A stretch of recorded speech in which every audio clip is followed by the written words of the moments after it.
Antes de que entremos a nuestro estudio de esta noche y antes de explicarles un poco lo que vamos a estudiar en el transcurso de esta semana, yo quisiera que eleváramos una oración especial a Dios para que Él dirija nuestros pensamientos al estudiar su palabra. Así que les invito a que inclinen sus rostros conmigo y vamos a orar al Señor.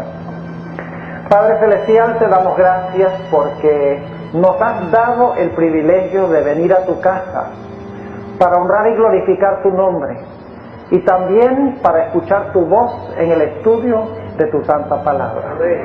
Pedimos, Señor, que esta palabra no vuelva a ti vacía, sino que encuentre un asidero en nuestro corazón y pueda transformar nuestra vida y ayudarnos a ver los tiempos tan monumentales en los cuales estamos viviendo.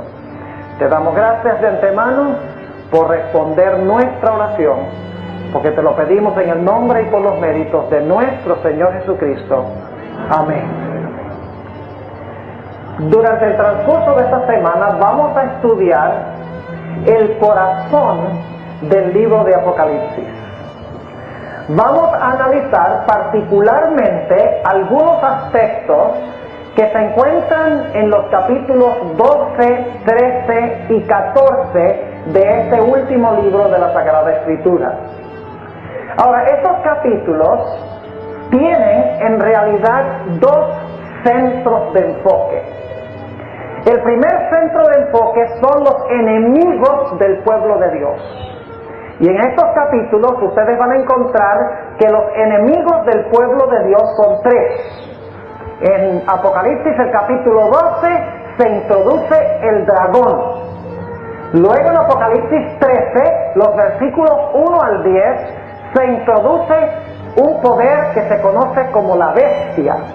Y luego en la segunda mitad del capítulo 13, en los versículos 11 al 18, se introduce la imagen de la bestia, o lo que se conoce también como el falso profeta. Así que en el corazón del libro de Apocalipsis tenemos nosotros los tres enemigos finales del pueblo de Dios: el dragón, la bestia y el falso profeta. Pero en este mismo corazón de Apocalipsis encontramos en contraste a los enemigos también al remanente de Dios. Es decir, el tema central de estos capítulos 12, 13 y 14 de Apocalipsis es la guerra entre el remanente de Dios y la triple alianza de Satanás. La guerra entre el remanente y el dragón, la bestia y el falso profeta. Eso es lo que nosotros vamos a notar en nuestro estudio de esta semana. Ahora, hay ciertas características que distinguen al pueblo remanente de Dios de los poderes del mundo. Y eso vamos a estudiar detenidamente durante el transcurso de esta semana.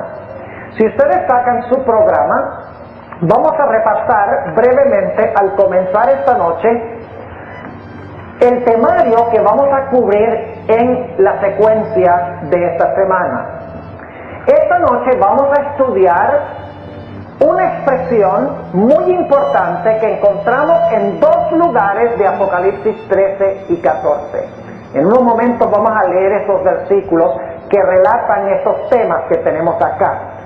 Pero lo que quiero que vean ahora es que la expresión, la paciencia de los santos, se encuentra dos veces en Apocalipsis 12, 13 y 14, en lugares muy importantes, muy cruciales.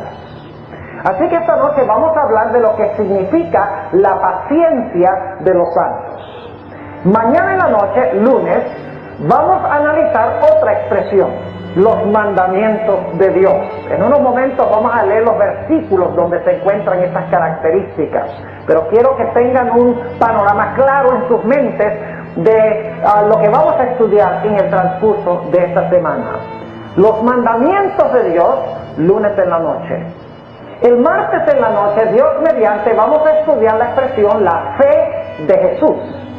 Otra de las características del remanente, todas estas son características del remanente, cuyos enemigos son el dragón, la bestia y el falso profeta. Tienen la paciencia de los santos, guardan los mandamientos de Dios, tienen la fe de Jesús.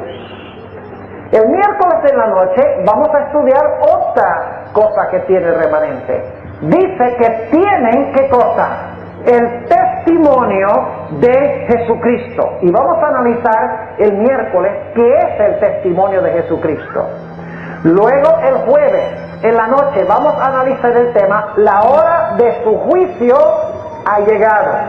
Uno de los aspectos del mensaje del primer ángel de Apocalipsis 14. Luego el viernes en la noche vamos a trazar el tema, adorar a aquel que hizo el cielo, la tierra, el mar y las fuentes de las aguas. Otra expresión en el mensaje del primer ángel. Y concluiremos el sábado en la mañana con el tema Misterio Babilonia la Grande. Se menciona en el mensaje del segundo ángel donde dice ha caído Babilonia. Lo que vamos a estudiar en el transcurso de esta semana es la verdad presente. Es el último mensaje de Dios al mundo. Los rasgos que distinguen al remanente de todo personaje que vive en el planeta Tierra. Describen estas características la diferencia entre el remanente y el dragón, la bestia y el falso profeta. Ahora vamos a notar los versículos claves donde se hallan estas expresiones. Vayan conmigo al libro de Apocalipsis, el capítulo 12 y el versículo 17 para comenzar. Apocalipsis, el capítulo 12 y el versículo 17. Noten que aquí tenemos dos características principales que están en nuestro temario de esta semana. Dice aquí, entonces el dragón fue airado contra la mujer y se fue a hacer guerra contra los otros de la simiente de ella. ¿Y qué características tienen estos individuos que el dragón odia? Dice en primer lugar, guardan los mandamientos de Dios, y en segundo lugar, tienen el testimonio de Jesucristo. Dos de nuestros temas claves de esta semana. Ahora vayamos a Apocalipsis 14 y miremos algunos de los otros temas que tendremos esta semana. Apocalipsis 14 y el versículo 6. Y vi otro ángel volar por el medio del cielo, que tenía el evangelio eterno para predicarlo a los que moran en la tierra y a toda nación y tribu y lengua y pueblo, diciendo en alta voz, temed a Dios y dadle honra, porque la hora de su juicio es venida. Ahí tenemos otro de nuestros temas. Y luego dice, y adorad a aquel que ha hecho el cielo y la tierra y el mar y las fuentes de las aguas. Ahí tenemos el llamado a adorar al Creador. Y luego noten lo que dice el segundo ángel, el capítulo 14 y el versículo 8. Y otro ángel le siguió diciendo, ha caído Babilonia, aquella grande ciudad, porque ella ha dado a beber a todas las naciones del vino del furor de su fornicación. Ese es nuestro tema del sábado en la mañana. Ha caído Babilonia. Y luego noten lo que dice el versículo 12. Dos características más. Dice, aquí está la paciencia de los santos, nuestro tema de esta noche. Aquí están los que guardan los mandamientos de Dios y ¿qué más? Y la fe de Jesús. Noten, vamos a hablar de los mandamientos de Dios, vamos a hablar de la paciencia de los santos y vamos a hablar de lo que constituye la fe de Jesús. Ahora, antes de que entremos a estudiar esta noche lo que es la paciencia de los santos, es necesario en primer lugar enfatizar un punto muy importante, y es que los mensajes de los tres ángeles constituyen el último mensaje de Dios al mundo. Por eso es verdad presente. Como estamos viviendo en los últimos días de la historia, significa que debemos proclamar el mensaje para los últimos días. Ahora, ustedes dirán, ¿cómo sabemos nosotros que los mensajes de los tres ángeles son el último mensaje de Dios al mundo? Bueno, es muy sencillo. Si ustedes van conmigo a Apocalipsis 14, van a notar algo muy interesante. Primero se da el mensaje del primer ángel. Luego dice allí que le siguió un segundo ángel. Luego dice que después del segundo ángel le siguió uno tercero. Y apenas el tercer ángel termina de proclamar su mensaje, ¿cuál es la próxima escena que se ve? Noten el versículo 14. Y miré, y he aquí una nube blanca, y sobre la nube uno sentado semejante al Hijo del Hombre, que tenía en su cabeza una corona de oro y en su mano una hoz aguda. ¿Qué viene inmediatamente antes de proclamar, después de proclamarse el mensaje de los tres ángeles? ¿Qué es lo que viene inmediatamente después? Viene la segunda venida de Cristo. Pregunto entonces, ¿hay algún otro mensaje que se va a proclamar al final de la historia fuera de este? No, porque se proclaman los tres mensajes y luego entonces, apenas termina el tercero, se ve a Cristo sobre la nube para cosechar la tierra. Es el último mensaje de Dios al mundo, y si estamos viviendo en los últimos días, este es el mensaje que hay que proclamar al mundo. Pero ahora escuchen bien. Nosotros los adventistas creemos que este mensaje se va a proclamar bajo el poder del Espíritu Santo, lo que se conoce como la lluvia tardía. Es decir, el mensaje no se puede proclamar mundialmente al menos que se tenga el poder para proclamarlo, que es la lluvia tardía, el poder del Espíritu Santo. ¿Saben que en Apocalipsis 14 se enfatiza que el pueblo de Dios tendrá el poder del Espíritu Santo para proclamar este mensaje? Y ustedes dicen, yo miro ahí Apocalipsis 14, yo no veo que diga nada de Espíritu Santo ni nada de lluvia tardía, pero les voy a explicar cómo es que vinculado con este mensaje final, el último antes de la venida de Jesús, va vinculado el poder del Espíritu Santo. Está allí en Apocalipsis 14 si miramos con cuidado. Ahora fíjense que después de proclamarse los mensajes de los tres ángeles, se ve a Cristo sentado sobre una nube. ¿Y a qué viene Jesús? ¿Viene a qué? ¿A cegar o a cosechar? ¿Por qué viene a cosechar? Porque la mies de la tierra está madura, representa a los justos, y porque las uvas de la tierra también están ¿qué? Maduras. Ahora yo pregunto, en Israel, ¿qué es lo que madura la cosecha? ¿Qué es lo que hace que se madure la semilla que usted ha sembrado y la planta que ha crecido? ¿Qué es lo que en Israel madura la cosecha? Es la lluvia tardía.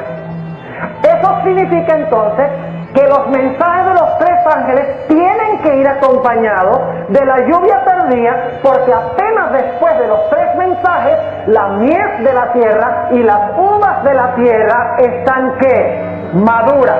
¿Y qué lo maduró? Los mensajes de los tres ángeles acompañados con el poder de la lluvia tardía, que era lo que maduraba la cosecha en los tiempos bíblicos. Es decir, el concepto que tiene la Iglesia Adventista de que este es el último mensaje de Dios al mundo y que este mensaje va a madurar al mundo con el poder de la lluvia tardía está allí mismo en Apocalipsis 14. Porque encontramos que apenas termina el tercer mensaje, se ve a Cristo viniendo en la nube. Es el último mensaje antes de la segunda venida. Y cuando Cristo está sentado en la nube, la mies y las uvas están maduras. Tiene que haber caído la lluvia tardía con los mensajes para madurar la cosecha. ¿Están entendiendo lo que estoy diciendo? Entonces, este mensaje es la razón de la existencia de la Iglesia Adventista. Si nosotros no predicamos este mensaje de verdad presente, nosotros no tenemos razón de existir. Si nosotros estamos proclamando el mensaje que están proclamando todas las demás iglesias, que ninguna de ellas está proclamando este mensaje, usted va a cualquier iglesia, no va a escuchar nunca un mensaje basado en Apocalipsis 14, 6 al 12. Solo lo va a escuchar en la Iglesia Adventista. Eso indica de que la Iglesia Adventista es el remanente que Dios ha llamado para predicar el mensaje final antes de que Cristo venga con el poder del Espíritu Santo. Ahora, yo quiero que ustedes noten conmigo algo muy interesante. Vamos a entrar a nuestro tema de esta noche, la paciencia de los santos. ¿Qué significa eso, la paciencia de los santos? Esta expresión se encuentra en dos lugares claves en este corazón del libro de Apocalipsis.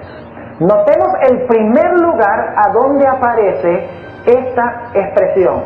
Apocalipsis 13 y el versículo 10. Apocalipsis 13 y el versículo 10. Y quiero que estén bien atentos porque lo que vamos a hablar a continuación es de crucial importancia. Ahora, Apocalipsis 13:10 es un puente entre Apocalipsis 13, 1 al 9 y Apocalipsis 13, 11 al 18. Es un puente entre la primera parte del capítulo 13 y la última parte del capítulo 13. Porque Apocalipsis 13:10 está hablando de la herida mortal que recibió el papado en 1798. Antes de que se levante la segunda bestia de Apocalipsis 13 que representa a los Estados Unidos. Es decir, es un puente entre la caída del poder papal en 1798 y el levantamiento de los Estados Unidos, la segunda bestia de Apocalipsis 13. En todo el centro del pasado y el futuro está este versículo. Ahora yo quiero que ustedes noten qué dice el versículo 10. El que lleva en cautividad va en cautividad. ¿Quién fue llevado cautivo en 1798? El Papa. ¿Saben ustedes que hace aproximadamente un mes regresé de Europa? Tomé un viaje para visitar todos los lugares claves que se mencionan en el libro El conflicto de los siglos. Uno de los lugares que yo visité fue un monasterio cerca de Florencia, en Italia, a donde el Papa pasó 10 meses y medio cautivo después que Berthier lo arrestó allá en la ciudad de Roma. Muy interesante estar parado allí y escuchar al sacerdote, un sacerdote que estaba ahí, es un convento, ahora un monasterio, perdón, y el sacerdote explicando de que Berthier había entrado allá al Vaticano, a la Capilla Sistina, y había arrestado al Papa, y el Papa había sido llevado cautivo a ese lugar y luego después fue llevado a otros monasterios y finalmente murió en Francia. Corroborando lo que dice el espíritu de profecía en el conflicto de los siglos. El que lleva en cautiverio, va en cautiverio. Pero luego sigue diciendo, noten, el que a cuchillo matare, es necesario que a cuchillo sea muerto. Ahora ustedes encontrarán que el papado durante los 1260 años inmolaba a los santos de Dios, mataba a los santos de Dios, dice en Daniel 7:25, y también en Apocalipsis 13 y el versículo 5 y 6 dice que iba a inmolar a los santos. Pero ¿saben ustedes lo que pasó entre 1793 y 1798?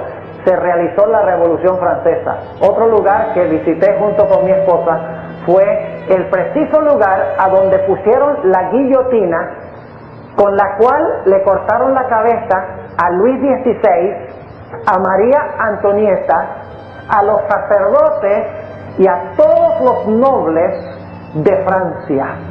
El pueblo, enfurecido con la iglesia, los puso en la guillotina y literalmente con el cuchillo de la guillotina los decapitó, en cumplimiento exacto de este versículo que estamos leyendo. Así que esto está hablando de la herida mortal que recibe el poder papal, pero luego noten que se va a levantar otro poder opresor, ¿sí o no? Que tiene 2 cuernos como de cordero, pero va a hablar como un dragón. ¿Qué representa esta segunda bestia? Los Estados Unidos de América. Y ahora, antes de hablar de esta segunda bestia que se va a unir con la primera, porque la primera se le va a sanar la herida, el papado va a recuperar su poder otra vez, se va a unir la segunda bestia con la primera para causar una persecución peor que la que hubo en Europa durante los 1260 años. Y por lo tanto Dios da una advertencia en la última parte del capítulo 13 y el versículo 10. Noten nuevamente lo que dice. El que lleva en cautividad, va en cautividad. El que a cuchillo matare, es necesario que a cuchillo sea muerto. Aquí está la paciencia y la fe de los santos. ¿Qué está diciendo Dios? Está diciendo la primera etapa de persecución ¿a qué? Ha concluido. Pero al mismo tiempo está diciendo lo que viene es candela. Y aquí está la paciencia de los santos y la fe de Jesús, que tienen también los mismos santos. Es decir, Dios, al hablar de la persecución final, después de los 1260 años, introduce a su pueblo remanente diciendo, antes de la persecución, los introduce diciendo que tendrá un pueblo que tiene paciencia y que tiene la fe de Jesús. Ahora, es interesante notar que hay un segundo lugar a donde aparece esta expresión, la paciencia de los santos. Apocalipsis, el capítulo 14 y el versículo 12. Apocalipsis 14 y el versículo 12. Noten lo que dice. Aquí está la paciencia de los santos. Aquí están los que guardan los mandamientos de Dios y la ¿qué? Y la fe de Jesús. Este también es el lugar crucial, porque es la conclusión del mensaje del tercer ángel. Ahora yo pregunto, ¿qué va a suceder cuando termine de proclamarse el mensaje del tercer ángel? ¿Qué va a pasar cuando termine la proclamación de los mensajes de los tres ángeles? ¿Qué se va a cerrar? Se va a cerrar la puerta de la gracia, no más oportunidad. El mensaje ha sido proclamado al mundo. ¿Y cuántos grupos habrá en el mundo? 2. Los justos, el remanente y la triple alianza compuesta del dragón, la bestia y el falso profeta. Los 2 batallones estarán claramente definidos, ¿sí o no? Y entonces va a comenzar lo que la Biblia llama el tiempo de angustia de Jacob. Y van a caer las plagas. Y el pueblo de Dios, según Apocalipsis, va a tener que huir a los montes, a los lugares desolados de la tierra, porque la triple alianza va a querer inmolar al pueblo de Dios. Así que el pueblo de Dios tendrá 2 problemas. En primer lugar, tendrán que huir, estarán cayendo las plagas, según el libro de Apocalipsis. Los enemigos están persiguiéndolos por todas partes, procurando matarlos. Y aparentemente Dios se ha olvidado de ellos. Algunos van a parar a la cárcel. Otros son torturados. Otros aguantan hambre. No mueren de hambre, pero tendrán que soportar hambre. Otros perderán a sus familias, que se levantarán contra ellos. Parece que los malos están ganando y el remanente está perdiendo. Y los impíos están diciendo, ¿dónde está el Dios de ustedes?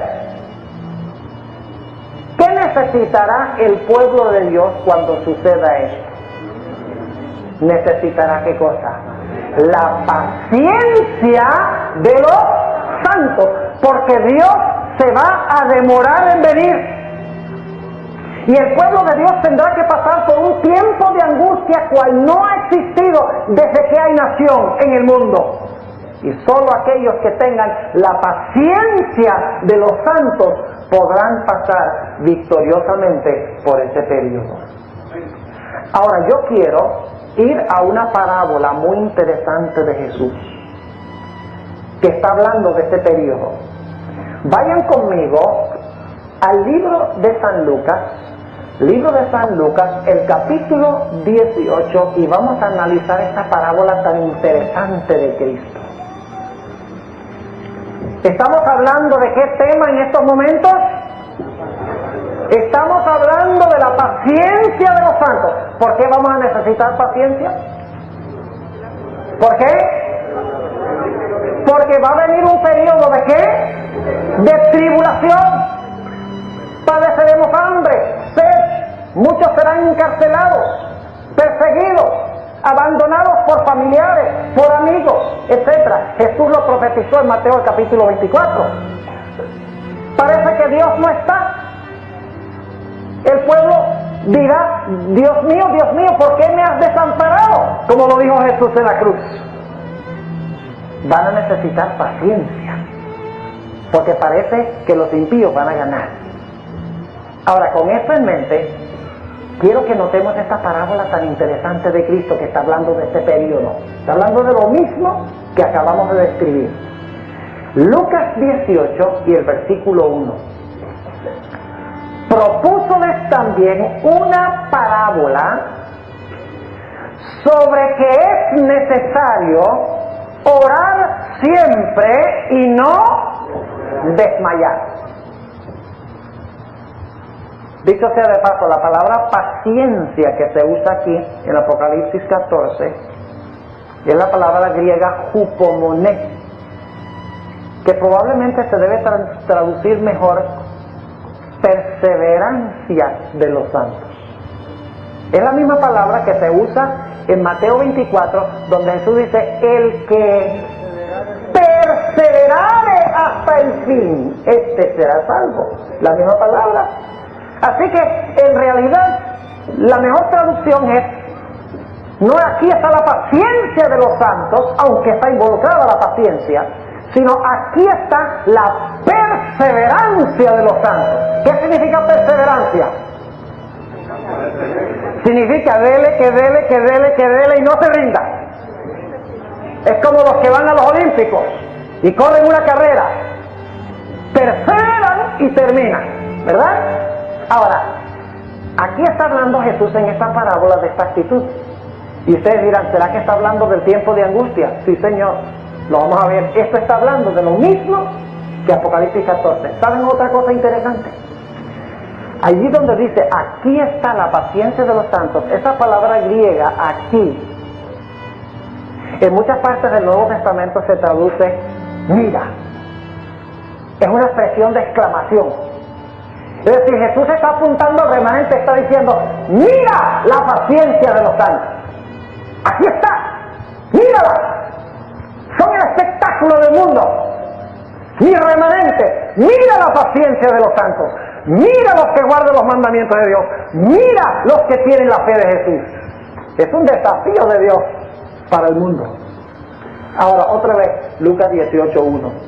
Y propúsoles también una parábola sobre que es necesario orar siempre y no desmayar. Es decir, no rendirse, orar sin cesar. Yo pregunto, ¿los santos en el tiempo de angustia orarán sin cesar? Lean ustedes el capítulo en el conflicto de los siglos que se titula El tiempo de angustia de Jacob.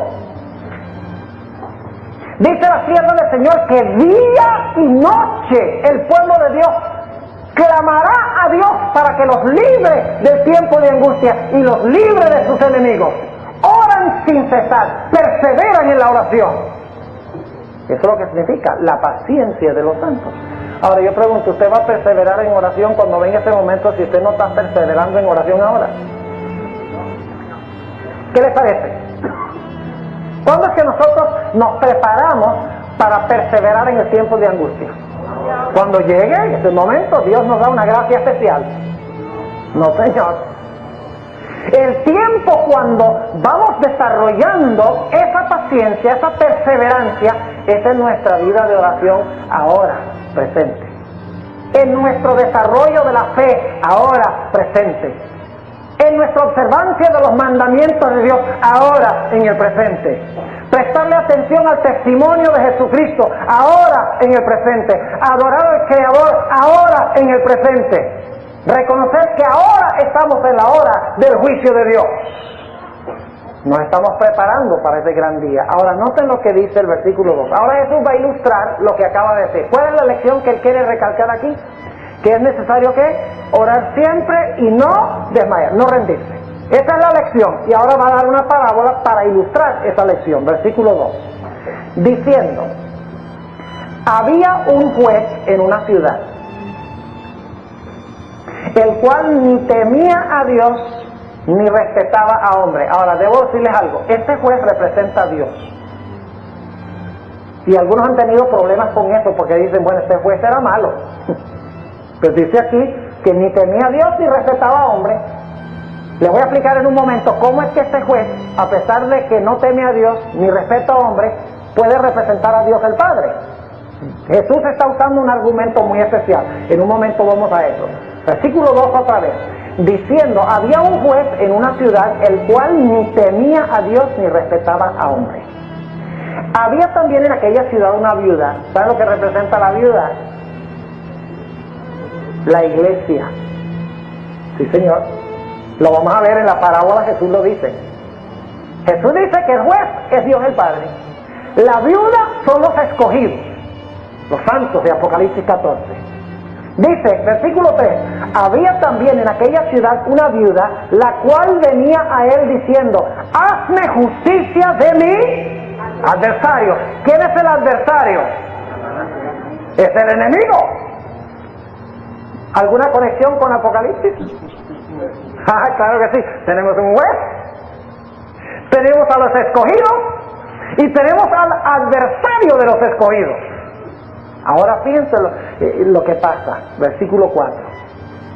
Del versículo 3 nuevamente. Había también en aquella ciudad una viuda, la cual venía a él diciendo, hazme justicia de mi adversario. Y parece que venía continuamente, día tras día, tras día, tras día, tras día, tras día. Y dice en el versículo 4, pero él no quiso por algún tiempo. Es decir, se hizo el del oído gordo. Él no le voy a hacer justicia a esta viuda. Pero ahora fíjense. Mas después de esto, dijo dentro de sí, aunque ni temo a Dios ni tengo respeto a hombre, todavía porque esta viuda me es molesta, es decir, porque es tan fastidiosa, le haré justicia porque al fin no venga y me muela. Algo no suena como Dios el Padre, dicen ustedes, pero déjenme explicarles qué es lo que está haciendo Jesús aquí. Lo que está diciendo es, si un juez injusto le hace caso a una viuda porque está molesto, porque ella lo fastidia todo el tiempo, ¿cuánto más Dios como nuestro Padre que nos ama va a escuchar las plegarias de su pueblo? Es decir, está diciendo, si un juez injusto contesta porque está fastidiado, ¿cuánto más Dios que nos ama va a contestar no porque está fastidiado, sino porque quiere, porque somos sus hijos? ¿Están entendiendo lo que Jesús está diciendo? Ahora, noten lo que dice en el versículo 6. Y dijo el Señor, oíd lo que dice el juez injusto. Y ahora viene la lección. Y Dios no hará justicia a sus quienes. ¿Y por qué justicia? A los escogidos. ¿Cómo así que justicia? ¿Qué injusticia se ha hecho? En la historia a la viuda se le ha hecho una gran injusticia, ¿verdad? El adversario. El pueblo de Dios, al final de la historia, el adversario también le va a hacer una gran injusticia. ¿Qué va a hacer? Lo va a perseguir, lo va a encarcelar, lo va a maltratar, va a hacerle todas estas cosas. ¿Y qué va a hacer el pueblo de Dios? Va a clamar a Dios, el juez, y le va a decir, ten misericordia, derrama tu justicia. ¿Va Dios a escuchar las plegarias? Dice en el versículo 7, y Dios no hará justicia a sus escogidos. ¿Qué representa la viudita? A los escogidos. ¿Y el juez? Dios el Padre. ¿Y el enemigo? Satanás y las huestes del mundo. Y Dios no hará justicia a sus escogidos que claman a Él. ¿Qué cosa? Día y noche, aunque sea longánime acerca de ellos, es decir, aunque se demore en contestar. ¿No hará Dios finalmente justicia a sus escogidos para vindicarlos de manos de sus enemigos? Y luego entonces Jesús hace una pregunta muy interesante. Versículo 8. Os digo que los defenderá presto. Eso es confortante, ¿verdad? Dice, os digo que los defenderá presto. Y ahora escuchen. Empero cuando el Hijo del Hombre viniere, ¿hallará fe en la tierra? ¿Qué está diciendo Jesús? Está diciendo, de parte de Dios no hay ningún problema. Cuando el remanente clame a Él los va a escuchar y los va a defender presto.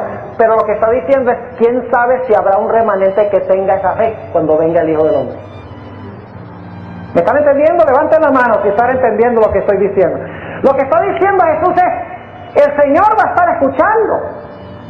Él va a responder y va a derramar su justicia presto. Dice, pero ¿será que habrá gente como la viudita que va a clamar a Él día y noche? Cuando venga el Hijo del Hombre, ¿hallará fe, esa clase de fe en la tierra? Ahora, ¿saben que eso se quedó en suspenso aquí en Lucas 18? La pregunta no se responde. La pregunta es, cuando venga el Hijo del Hombre, ¿va a tener un pueblo que clama a Él día y noche como la viudita para que se les haga justicia de su adversario? En Lucas 18 no se responde la pregunta, pero en Apocalipsis sí. Porque en Apocalipsis 14 dice, aquí está la paciencia de los santos. Aquí están los que guardan los mandamientos de Dios y tienen la fe de Jesús. ¿Tendrá Dios un pueblo que va a tener fe, sí o no? Claro que sí. Y esa fe se manifiesta por el hecho de que claman a Dios, ¿qué cosa? Día y noche. Muchas personas a duras penas oran para la comida. Sí es. Vamos a necesitar una vida de oración mucho más perseverante que esa, mis hermanos y mis hermanas. Si nosotros vamos a perseverar en este momento. Mucho más. ¿Ustedes se acuerdan de Daniel y sus amigos? Ellos pasaron por el tiempo de angustia, ¿sí o no? Claro que sí. Era gente de oración. Ustedes pueden leer ahí en Daniel capítulo 2, cuando Daniel vino para decirle al rey el sueño, antes de que él fuera allá, a decirle al rey el sueño, dice que él y sus amigos se metieron en sus cuartos a orar a Dios, pidiendo sabiduría. Era gente de oración. Y cuando vino la crisis, se mantuvieron firmes, porque tenían fe en Dios que se manifestó en una vida de oración constante y perseverante sin desmayar. ¿Les quedó clara la parábola? Es una parábola que está hablando del tiempo del fin, ¿sí o no? Porque Jesús dice, cuando venga el Hijo del Hombre, hallará fe en la tierra. Apocalipsis 14 dice, sí, habrá un pueblo que va a tener fe. Y no cualquier fe, la fe de Jesús, ni más ni menos. Ahora yo pregunto, pensemos un momentico de Cristo colgando en la cruz del Calvario. Sus amigos lo habían abandonado. No tenía nada en este mundo, inclusive le habían quitado la ropa. Y Jesús en la cruz clama, Dios mío, ¿por qué me has desamparado? Jesús no tenía nada humano sobre lo cual depender, ¿sí o no? Ni siquiera la ropa que llevaba antes la tenía. Estaba colgado desnudo entre el cielo y la tierra. Y pensaba que su propio padre lo había abandonado. Pero Jesús perseveró en la oración y ruegó a su padre. ¿Confió en su padre aun cuando no lo sintió? Claro que sí. El problema con nosotros es que cuando nos va bien en la iglesia, decimos, bueno, todo marcha bien. Cuando tenemos problemas en la vida, nos vamos de la iglesia y nos rendimos. Miren, si alguien le ofende, por ejemplo, a usted en la iglesia, dice algo que lo ofendió. Yo no vuelvo a la iglesia más, me ofendió esa persona. Si la fe de usted fue sacudida por eso, imagínese cuando vengan las pruebas de verdad. ¿No es así? No podemos dejar que cosas insignificantes, que las pruebas, tribulaciones, tentaciones, sacudan nuestra fe, mis hermanos y hermanas. Las pruebas tienen el propósito de fortalecer nuestra fe, porque cada vez que pasamos una prueba, nuestra fe es más fuerte. Y nuestra confianza en Dios es más perseverante. Por eso Dios permite que nos vengan pruebas. Porque Él quiere que nosotros nos desarrollemos en nuestro carácter, lleguemos al punto donde no nos sacuda ni un terremoto, porque hemos desarrollado esa perseverancia, hemos desarrollado esa fe. Ahora yo quisiera ir a otro pasaje muy interesante que ilustra este asunto de la perseverancia de los santos en este terrible tiempo de angustia que viene. No va a haber comida, no va a haber agua, familiares nos van a abandonar, amigos nos van a abandonar, perderemos la libertad, Habrá un decreto de muerte contra el pueblo de Dios. Según Apocalipsis 13:15, parece que el pueblo de Dios va a ser inmolado. Si dependemos sobre nuestros sentimientos, vamos a caer en un momento. Solamente podemos confiar en la palabra de Dios. Ahora, noten lo que dice en el libro de Santiago. El libro de Santiago. Vamos a notar algo muy interesante. Es un librito que muchas veces no leemos. Es uno de los libritos pequeños al final del Nuevo Testamento. Pero quiero que noten lo que dice Santiago 5 y el versículo 11. Dice aquí: he aquí, tenemos por bienaventurados a los que ¿qué? Sufren. Eso está raro. ¿No está raro eso? Bienaventurados los que sufren. ¿A quién le gusta aquí sufrir? ¿Le gusta sufrir? ¿No? Y dice bienaventurados los que sufren. Entonces, la palabra bienaventurados es la palabra griega makarios, felices. ¡Felices los que sufren! ¿Qué es esto? ¿Masoquismo? No. ¿Por qué son bienaventurados los que sufren? Sí, Jesús dijo: recibirán consolación eventualmente. Pero ¿qué hace ahora cuando usted sufre? Refina su ¿qué? Su carácter. Noten nuevamente el versículo 11. He aquí, tenemos por bienaventurados a los que sufren. Y luego va a dar un ejemplo. Dice: habéis oído la paciencia de Job. ¿Saben ustedes que Job es un representante de la generación final que vivirá en este mundo? Job es un símbolo, es una representación de las pruebas por las cuales pasará el pueblo de Dios en los días finales. Yo pregunto, ¿Satanás odiaba a Job? ¿Job guardaba los mandamientos de Dios? ¿Job tenía paciencia? ¿Job tenía fe? ¡Claro que sí! En las circunstancias más difíciles, claro que sí. Note que Santiago exalta la fe y la paciencia de Job, porque él representa la paciencia que tendrán los santos al final, porque los santos van a pasar por la misma experiencia que Job. Ustedes han leído el capítulo 1 de Job. En cuestión de unos pocos minutos, miren, perdió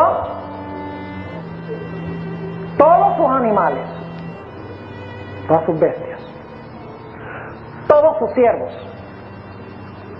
todas sus casas, todos sus hijos. Perdió a la esposa, porque la esposa dice: maldice a Dios y muérete. Perdió su salud y perdió a sus amigos. ¿Cuánto le quedaba? Nada. Perdió todo apoyo humano. Pero en este tiempo de crisis, ¿cómo reaccionó Job? ¿Cómo van a reaccionar los santos, sí o no? Con paciencia. Aquí lo dice en Santiago. Job dijo: desnudo salí del vientre de mi madre y desnudo volveré allí. Dios dio y Dios quitó. Esa segunda parte la tenía mal, porque Dios no quitó. El que quita es el diablo. Dios dio y Dios quitó. Lo que pasa es que Job no entendía bien lo que estaba pasando. Pero saben, nosotros tenemos una ventaja sobre Job, porque Job no sabía lo que estaba pasando, porque en el tiempo de él no había Biblia. El Antiguo Testamento no había sido escrito todavía. 500 años más tarde Moisés iba a escribir el primer libro. Así que Job no tenía el beneficio del conocimiento que nosotros tenemos cuando vienen las tribulaciones, etcétera. Nosotros sabemos que el diablo quiere sacudirnos. Job no tenía ese conocimiento. Y sin embargo Job dice: Dios dio y Dios quitó, alabado sea el nombre de Jehová. Y luego dice más adelante en el libro: aunque me matare, todavía confiaré en él. Yo sé que mi Redentor vive, dice él, y a través de toda la historia, en los capítulos poéticos del libro, le está hablando a Dios y le está diciendo, explícame por qué me está pasando esto. Dime por qué razón me estás mandando calamidades si yo soy tu hijo. Yo he ofrecido los sacrificios, yo he guardado tus mandamientos, yo he sido fiel a ti. Los amigos dicen, lo que pasa es que tú eres un grandísimo pecador, Dios te ha abandonado, maldice a Dios tú también y muérete. Lo mismo que van a decir los impíos durante el tiempo de angustia. Pero Job perseveró, a pesar de que perdió todo apoyo humano. Pregunto, ¿la paciencia de Job produjo fruto? Vean la última parte de la historia. Después que terminó su prueba, ¿qué pasó? Recibió el doble de lo que había pedido antes. Y a eso se refiere aquí. Vamos a leer otra vez el versículo 11 de Santiago 5. He aquí tenemos por bienaventurados a los que sufren. Habéis oído la paciencia de Job. Y luego dice, y habéis visto el fin del Señor, que el Señor es muy misericordioso y ¿qué? Y piadoso. ¿Vio Job que Dios es misericordioso y piadoso? ¿Lo vio en su vida personal? Claro que sí. Ahora, ¿quién es el que estaba causando todos los problemas y las aflicciones de Job? La Biblia dice que fue Satán. Y sabe usted que al final del libro de Job se habla de una criatura medio rara. Porque los eruditos cuando estudian el libro de Job encuentran el libro bien raro. Porque en la última parte del libro aparecen todos los actores que estaban al principio del libro. Pero Satán, que causó todo el problema, aparentemente desaparece del libro. El que causó todos los males, no le pasó nada.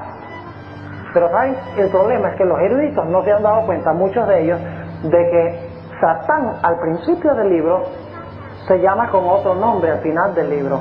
Su nombre al final del libro es Leviatán. Y Dios dice al final del libro, le dice a Job, y finalmente cuando Dios le dice eso a Job, Job dice, ahora entiendo. Ahora entiendo quién es el que estaba causando los problemas. Ahora entiendo que sé quién se va a encargar de este enemigo. Dios dice, yo voy a destruir a Leviatán. La serpiente retuerta, como dice en Isaías el capítulo 27. El dragón que mora en el mar, dice en Isaías 27. Job se dio cuenta que el que estaba causando todas sus aflicciones era Satanás. Y entonces se arrepintió y le dijo a Dios, Señor, ¿quién soy yo para haberte exigido respuestas? Demasiado grande eres tú para yo exigirte respuestas. Y dice la Biblia que se arrepintió de haber cuestionado a Dios. Pero nunca perdió su fe. La fe de Job. Vamos a un último texto esta noche. Para concluir, vamos a Santiago, el capítulo 5, y los versículos 7 y 8. Es un llamado a nosotros, mis hermanos y hermanas, de perseverar, de tener paciencia, de perseverar en la oración, el ruego, de desarrollar diariamente nuestra fe. Dice ahí en Santiago 5 y el versículo 7, pues hermanos, tened que paciencia o perseverancia. ¿Hasta cuándo? Hasta la venida del Señor. Recuerdan que Jesús dijo, el que perseverare hasta el tiempo de angustia será salvo. No. Ahora déjenme preguntarles esto. Si dice tener paciencia hasta la venida del Señor, entonces ¿los santos van a pasar por el tiempo de angustia? Pues si tienen que tener paciencia hasta que Cristo venga, tienen que haber pasado por el tiempo de angustia antes que Cristo venga. Uno de los grandes errores, escuchen, que está enseñando el mundo cristiano, es que la iglesia va a ser sacada del mundo antes de la tribulación. Se conoce como la teoría del rapto secreto. ¿Y saben por qué es tan terrible esa idea de que los santos van a ser sacados del mundo antes de la tribulación? Porque usted no se prepara para un desastre que no espera que venga en su día. Por ejemplo, ustedes viven aquí en San Juan o en Caguas. Yo les pregunto, ¿ustedes se preparan aquí para terremotos? ¿Se preparan para qué? Para huracanes, no para terremotos. En California nos preparamos para terremotos. Ustedes están en el este, huracanes. Nosotros en el oeste, terremotos. No se escapa uno nunca de nada en este mundo. Ahora fíjense. Si nosotros no creemos que es posible que venga un terremoto, ¿nos vamos a preparar para un terremoto? No. ¿Para qué nos vamos a preparar para aquello que no pensamos que vamos a sufrir? ¿Y sabe lo que va a pasar? Todos estos cristianos que están enseñando de que la iglesia va a ser sacada del mundo antes de la tribulación, se van a encontrar en medio de la tribulación sin haberse preparado, sin haber desarrollado la fe necesaria. Como creen que no van a pasar por la tribulación, no desarrollan esa fe necesaria, inquebrantable, que vamos a necesitar para poder pasar victoriosamente por la tribulación. Hermanos y hermanas, ahora es el tiempo de desarrollar nuestra fe. Ahora es el tiempo de estudiar la palabra de Dios y de orar y de testificar por Cristo. Nos hemos contaminado con el virus de la televisión. Y mientras nosotros vemos televisión, el diablo estudia la Biblia para ver cómo puede contrariar el plan de Dios. No hay mayor maldición que haya caído sobre el pueblo de Dios que la televisión y los videos y la música y los pasatiempos, porque absorben nuestra energía y nuestro tiempo que deberíamos estar orando, tiempo que deberíamos estar estudiando la palabra de Dios, tiempo que deberíamos estar dedicando a la obra misionera para testificar por Cristo, tiempo que deberíamos dedicar para edificar nuestra vida espiritual. Lo estamos quemando en el altar de Baal, mis hermanos y hermanas. Cuando venga ese tiempo de angustia, nosotros no vamos a estar listos, porque solo una fe inquebrantable que hemos desarrollado antes nos llevará victoriosamente a través de ese periodo. Vamos a necesitar la paciencia y la perseverancia de los santos. Un santo como Job, un santo como Jesús, que tuvieron fe inquebrantable en sus crisis. Noten nuevamente el versículo 7, pues hermanos, tened paciencia hasta la venida del Señor. Y luego nos da un ejemplo.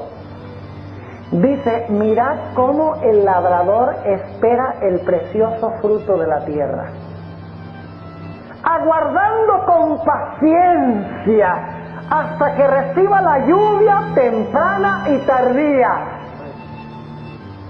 Tened también vosotros paciencia. Confirmad vuestros corazones. ¿Sabe lo que significa eso? Confirmad vuestros corazones. ¿Qué significa confirmad vuestros corazones? Significa hacer que tu corazón sea ¿qué? Firme.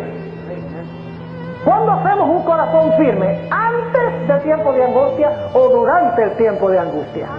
Antes. Tened también vosotros paciencia o perseverancia, confirmad vuestros corazones, porque la venida del Señor se acerca. Yo no sé si hay algunos de ustedes que practican la agricultura, pero se exige bastante paciencia. Yo tengo una huerta en el patio de mi casa. Tengo varias cosas sembradas ahí. Tengo lechuga, tengo tomates, tengo pimentones, no sé si le dicen pimentones acá, peppers.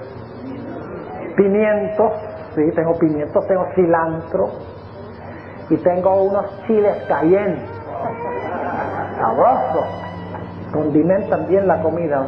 Los naturistas le van a decir que el cayenne es el único ají caliente que es bueno para la salud. Y saben que allá sembramos más o menos en el mes de abril o a veces a fines de marzo.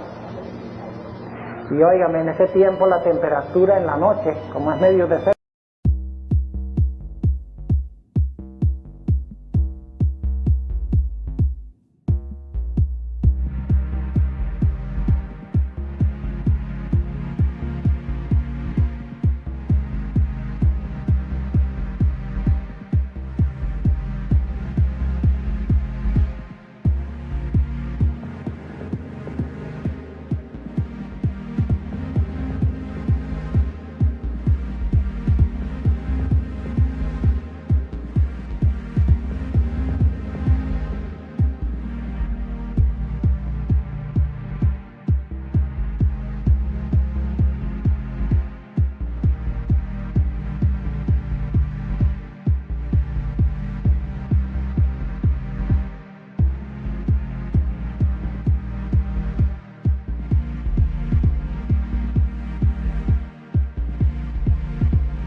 temperatura baja mucho de noche y sube mucho de día. Entonces en la noche la temperatura baja por ahí a 50, 45, a veces 40 grados. Y durante el día la temperatura sube 65, 70. Y salgo todos los días ahí a ver la huerta. Y todos los días están las plantitas del mismo tamaño.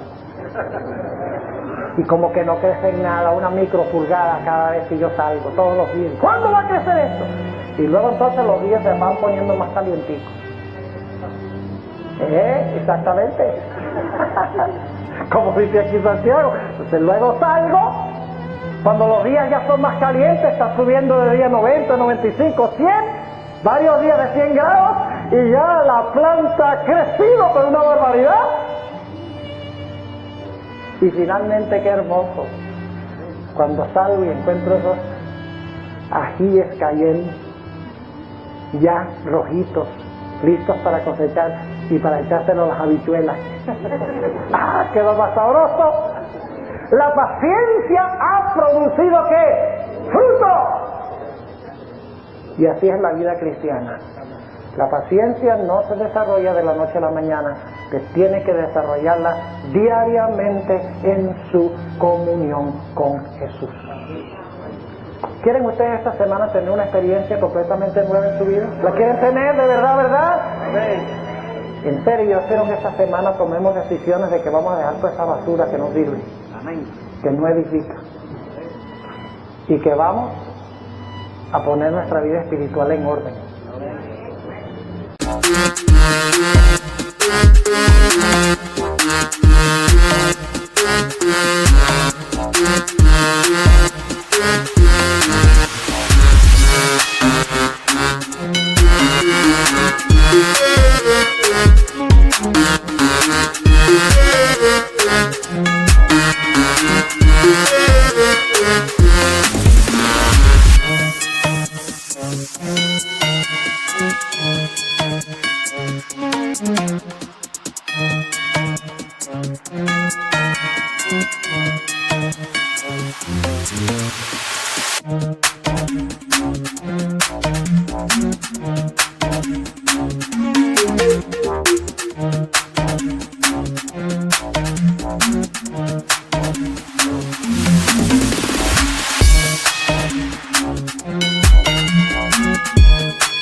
Saben que cuando pase eso vamos a sacudir el mundo bajo el poder del Espíritu Santo. Oremos. Padre Celestial, te damos gracias porque nos has dejado en tu santa palabra ejemplos, parábolas, profecías que demuestran la fe y la paciencia inquebrantable que vamos a necesitar en la crisis que viene. Porque quieres que desarrollemos esa fe y esa paciencia ahora. Te ruego, Señor, que despiertes a tu pueblo. Señor, que esta semana en realidad transforme y cambie nuestras vidas, nuestras perspectivas, y que dediquemos todas nuestras fuerzas a aquello que realmente vale. Que pongamos tesoros en el banco celestial. Gloria a Dios. Te damos gracias, Señor, porque sabemos que tú lo harás con nuestra cooperación, porque te lo pedimos en el nombre y por los méritos de nuestro Señor Jesucristo. Amén.